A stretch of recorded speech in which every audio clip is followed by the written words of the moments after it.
김복순 할머니의 마음은 봄날의 벚꽃처럼 설렘으로 가득 차 있었습니다. 마을에서 주관하는 추억 여행을 앞두고 있었기 때문입니다. 평생을 밭일과 집안일에 바쳐왔던 할머니에게 이런 여행은 난생 처음 있는 일이었습니다. 복순 할머니는 75살의 나이에도 불구하고 여전히 정정한 모습이었습니다. 새벽 5시면 어김없이 일어나 마당을 쓸고 텃밭에서 자란 채소들을 돌보는 것이 일상이었습니다. 하지만 이번만큼은 달랐습니다. 마을회관에서 나눠준 여행 안내장을 받아든 순간부터 할머니의 일상은 온통 여행 준비로 가득했습니다. 전날부터 미리 준비해둔 예쁜 자주색 털모자와 화사한 분홍색 외투를 옷장에서 꺼내보며 복순 할머니는 마치 소녀 시절로 돌아간 듯 가슴이 두근거렸습니다. 어린 시절 어머니가 장날에 입혀주던 한복 저고리가 떠올랐습니다. 그때도 이런 설렘이 있었던가요?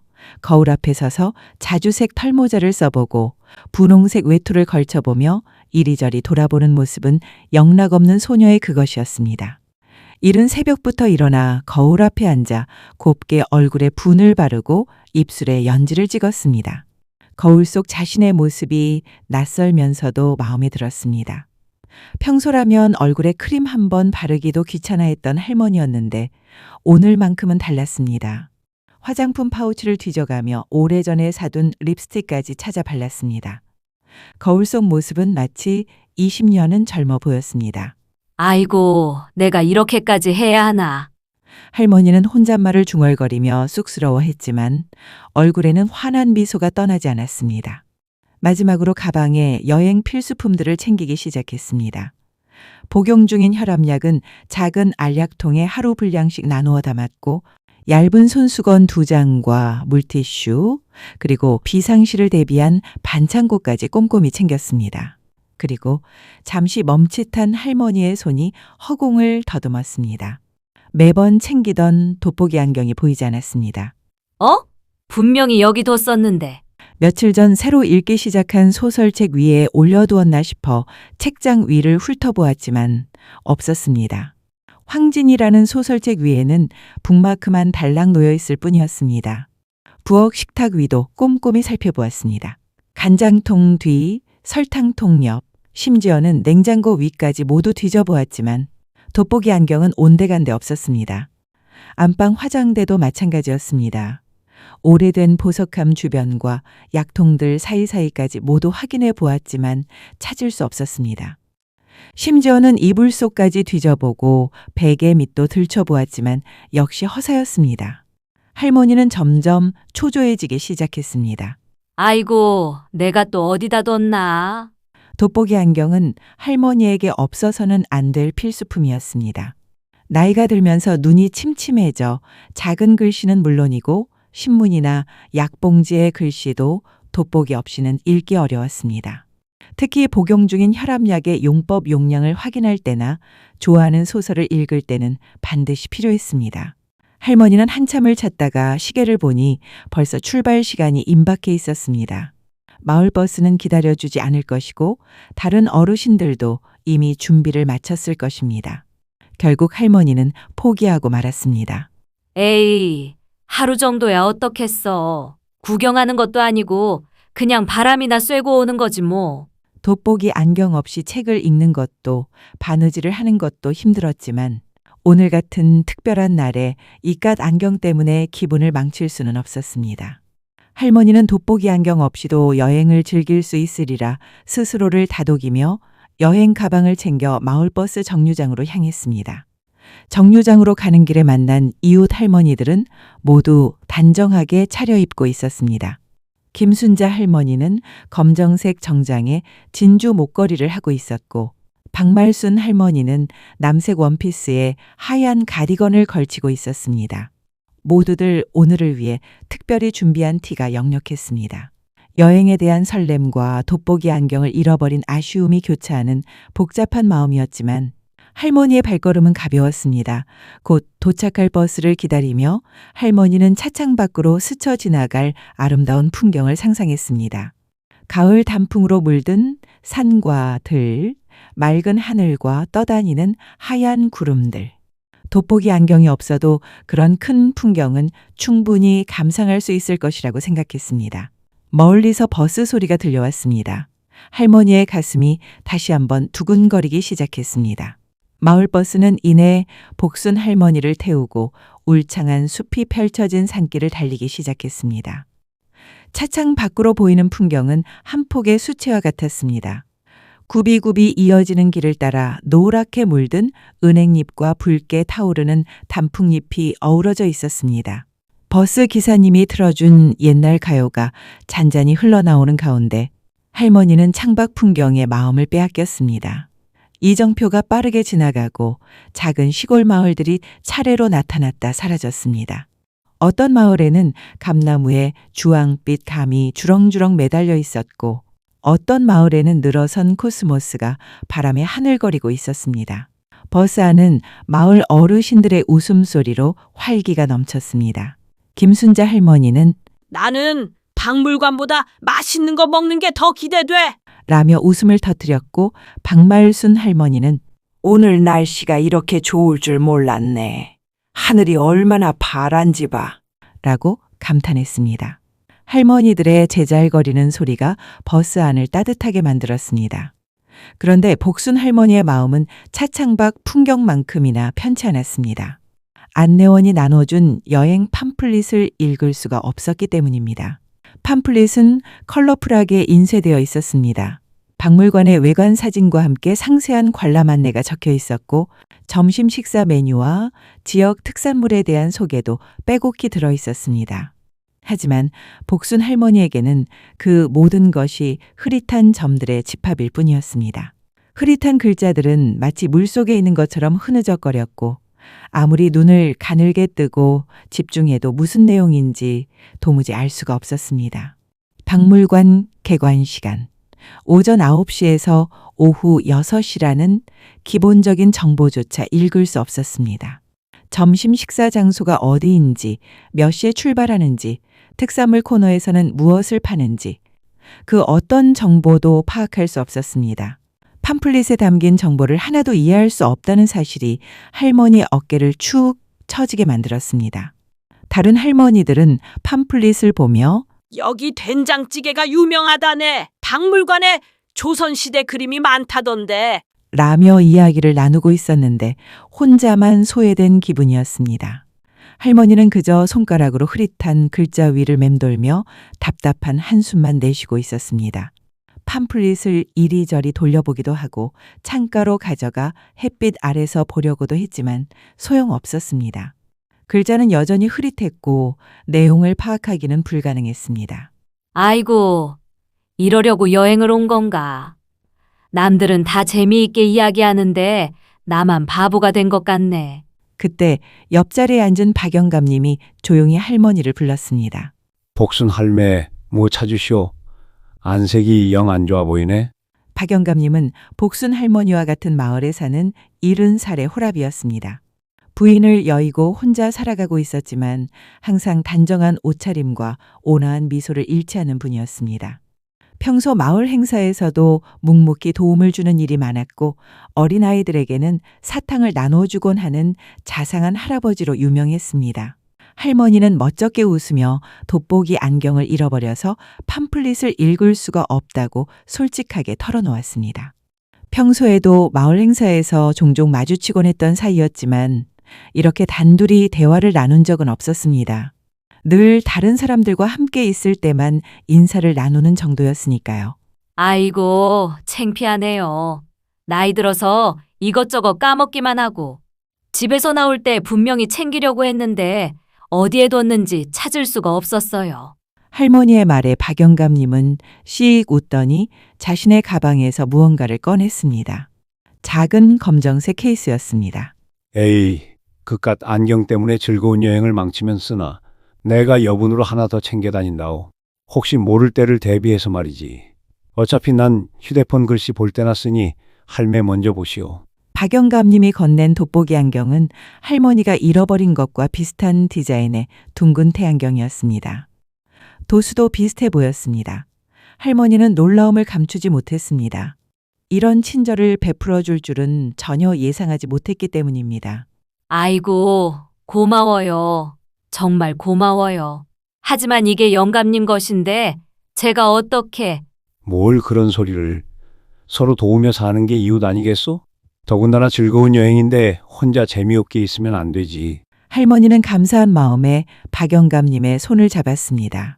그 순간 할아버지의 손이 할머니의 마음을 어루만지는 듯한 따뜻함이 느껴졌습니다. 거칠지만 따뜻한 손이었습니다.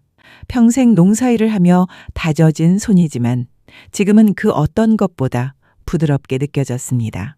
박영감 님도 할머니의 작고 부드러운 손을 느끼며 마음 한구석이 따뜻해지는 것을 느꼈습니다. 부인을 잃고 난 후 이런 감정을 느껴본 것은 처음이었습니다. 돋보기 안경 하나가 복순 할머니의 여행을 그리고 두 사람의 관계를 바꾸기 시작했습니다.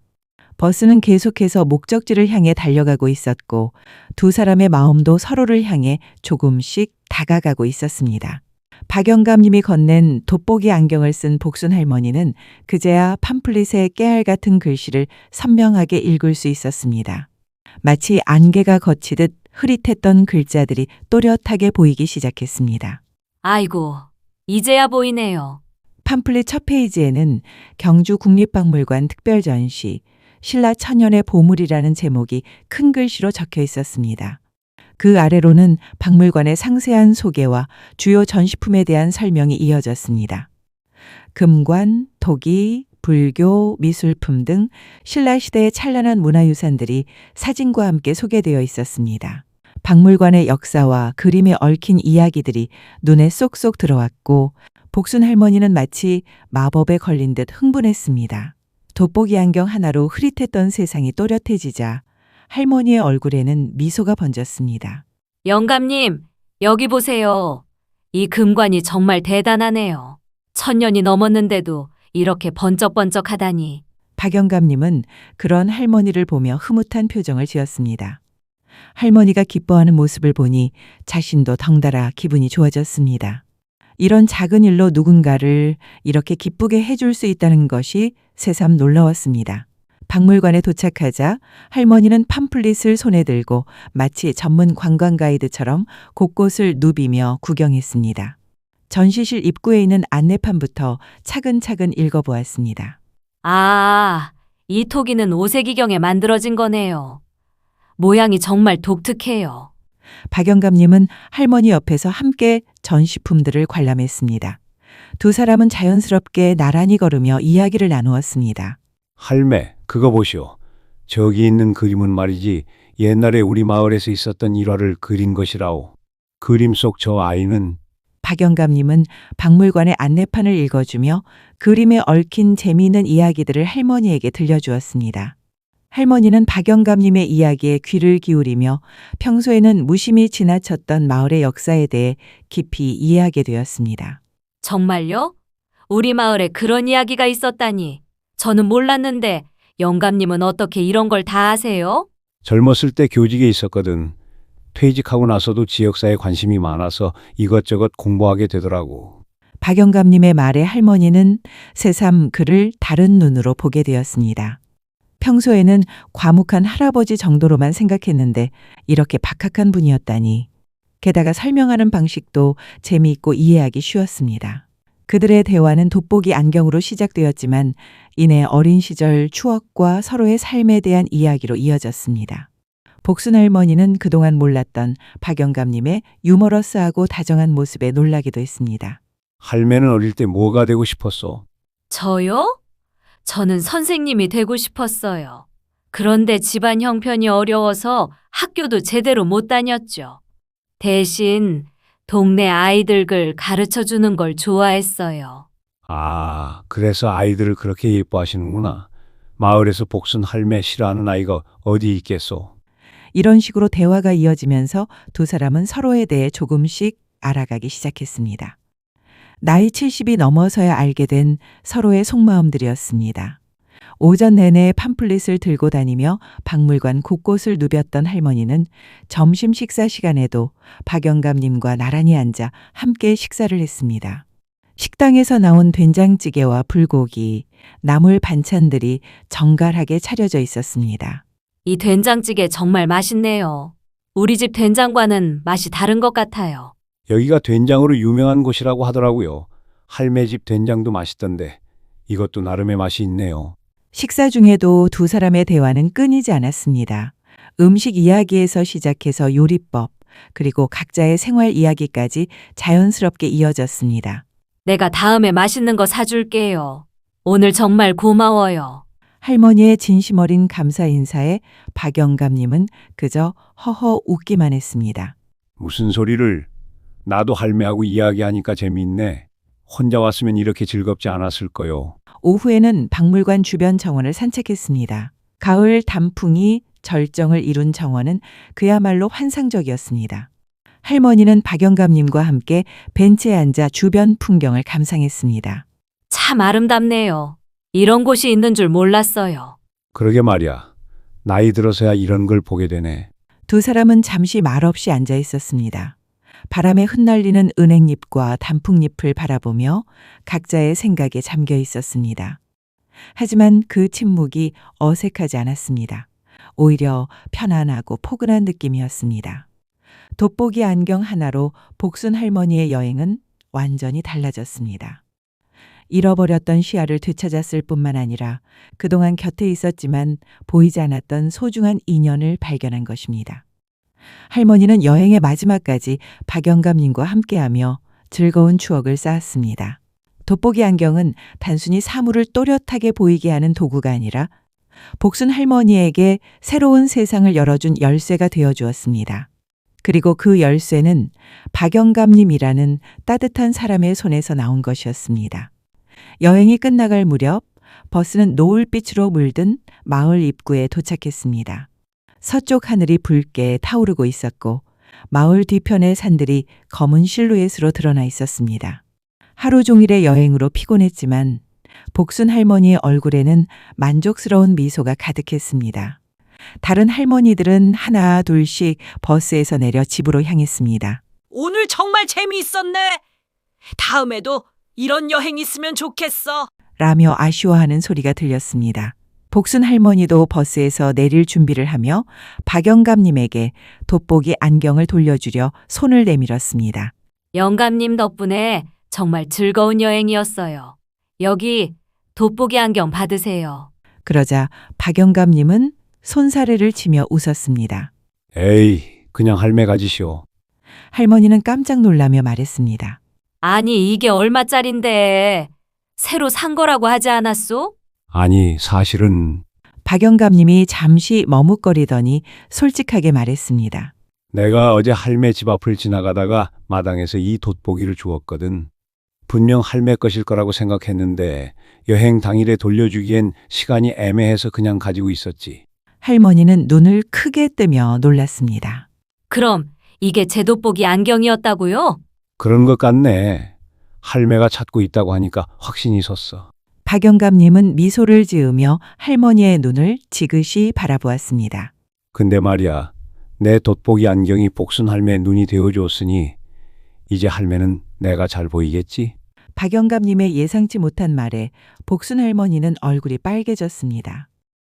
그의 말에 담긴 의미를 충분히 이해할 수 있었습니다. 단순히 시력의 문제가 아니라 마음으로 상대방을 본다는 뜻이었습니다. 영감님, 농담도 참. 농담이 아니야, 복순아. 박영감님이 할머니의 이름을 정겹게 부르는 순간 할머니의 마음이 두근거리기 시작했습니다. 이런 감정을 느껴본 것이 언제였던가요? 결혼하고 남편과 사별한 후 이런 설렘을 느껴본 적이 있었던가 싶었습니다. 어색한 침묵이 흐르는 동안 두 사람은 서로를 바라보며 조용히 웃었습니다. 그동안 돋보기 안경이 없어서 흐릿하게만 보였던 박영감님의 얼굴이 이제는 너무나 선명하게 느껴졌습니다. 주름진 얼굴이지만 따뜻한 눈빛을 가진 분이었고 입가에는 항상 온화한 미소가 머물러 있었습니다. 무엇보다 할머니를 바라보는 그의 시선에는 진심 어린 애정이 담겨 있었습니다. 돋보기 안경은 단지 물건을 보는 도구일 뿐 아니라 마음을 들여다보는 창이 되어주었던 것입니다. 그럼 이제 어떻게 하지요? 할머니의 수줍은 질문에 박영감님이 대답했습니다. 할매만 괜찮다면 가끔 같이 산책이라도 하면 어떨까? 나도 혼자 있으니 심심하고 할매도 그럴 것 같은데. 그래요. 좋아요. 할머니의 대답은 생각보다 빨랐습니다. 자신도 놀랄 정도로 자연스럽게 나온 대답이었습니다. 그날 이후 복순 할머니와 박영감님은 마을에서 명소가 되었습니다. 아침마다 함께 산책을 하고 장날이면 서로의 짐을 들어주며 함께 장을 보러 다녔습니다. 처음에는 마을 사람들이 수군거렸습니다. 나이가 몇인데 저래 애들도 아니고 부끄럽지도 않나 하는 소리들이 들려왔습니다. 하지만 두 사람은 개의치 않았습니다. 박영감님은 매일 아침 7시면 복순 할머니 집 앞에서 기다렸습니다. 할머니가 나오면 자연스럽게 팔짱을 끼고 마을 뒷산으로 향했습니다. 산길을 걸으며 나누는 대화는 늘 즐거웠습니다. 오늘은 날씨가 참 좋네요. 그러게, 이런 날에는 걷기가 참 좋아. 영감님, 저기 보세요. 코스모스가 피었어요. 정말 예쁘네. 할매만큼 예쁘지는 않지만. 이런 소소한 대화들이 두 사람의 일상을 채워갔습니다. 때로는 진지한 이야기도 나누었습니다. 각자의 과거, 자식들에 대한 걱정, 그리고 앞으로의 꿈에 대해서도 이야기했습니다. 장날이면 더욱 바빠졌습니다. 복순 할머니가 장을 볼 때면 박영감님이 무거운 짐을 들어주었고, 박영감님이 필요한 물건이 있으면 할머니가 흥정을 해주었습니다. 아저씨, 이거 너무 비싸요. 좀 깎아주세요. 장터에서도 두 사람은 유명해졌습니다. 상인들이 아이고, 오늘도 인꼬부부 나왔네. 라며 웃으면서 반겨주었습니다. 두 사람의 관계는 단순히 외로움을 달래는 차원을 넘어섰습니다. 진정한 동반자가 되어 서로를 돌보고 의지하게 되었습니다. 복순 할머니가 몸살로 아프면 박영감님이 죽을 끓여다 주었고, 박영감님이 감기에 걸리면 할머니가 생강차를 끓여서 가져다 주었습니다. 마을 사람들도 처음의 시선과는 달라졌습니다. 두 사람의 진심을 보게 되면서 오히려 부러워하기 시작했습니다. 돋보기 안경을 잃어버렸던 사소한 해프닝은 두 사람의 인생의 새로운 시작을 알리는 계기가 되었습니다. 복순 할머니는 더 이상 돋보기 안경을 잃어버릴까 걱정하지 않았습니다. 이제 그녀의 곁에는 언제나 자신을 환하게 비춰주는 박영감님이 있었기 때문입니다. 그리고 박영감님 또한 복순 할머니라는 돋보기를 통해 세상이 더욱 아름답게 보이기 시작했습니다. 혼자서는 무심히 지나쳤을 꽃들도 할머니와 함께 보니 더욱 아름다워 보였습니다. 혼자서는 단조로웠을 일상도 할머니가 있어서 매일이 새로웠습니다. 어느 날 저녁, 두 사람은 마을 뒷산에서 노을을 바라보며 앉아 있었습니다. 복순아, 그때 돋보기 안경을 잃어버리지 않았다면 어땠을까? 그랬으면 우리 이렇게 가까워지지 못했겠죠. 그러게, 참 신기한 일이야. 잃어버린 게 도리어 더 큰 걸 찾게 해주다니. 할머니는 박영감님의 손을 잡았습니다. 이제는 잃어버릴 게 없어요. 영감님이 있으니까. 두 사람은 붉게 물든 하늘을 바라보며 조용히 미소 지었습니다. 돋보기 안경을 잃어버리고 새로운 돋보기를 얻게 된 복순 할머니의 이야기는 진정한 사랑은 나이와 상관없이 찾아온다는 것, 그리고 사람의 온기만큼 따뜻한 것은 없다는 교훈을 남기며 마을 사람들 사이에서 오랫동안 회자되었습니다. 몇 년이 지난 지금도 두 사람은 여전히 마을의 명물입니다. 아침 산책을 하는 모습, 장터에서 함께 장을 보는 모습, 마을 행사에 나란히 참석하는 모습이 마을 사람들에게는 일상의 소중함을 일깨워주는 풍경이 되었습니다. 그리고 복순 할머니는 가끔 그 돋보기 안경을 꺼내어 닦아주며 생각합니다. 작은 안경 하나가 자신의 인생을 이렇게 바꿔놓을 줄 누가 알았을까? 시야를 또렷하게 해주는 것은 물론이고 사랑하는 사람을 만나게 해준 고마운 안경이라고, 돋보기 안경은 이제 두 사람에게 특별한 의미를 가진 보물이 되었습니다. 단순한 도구가 아니라 두 사람의 사랑을 시작하게 해준 소중한 매개체가 된 것입니다. 그리고 그들의 사랑 이야기는 마을의 젊은 부부들에게도 영감을 주며 진정한 사랑에는 나이가 없다는 것을 보여주고 있습니다. 구독과 좋아요는 제작에 큰 힘이 됩니다.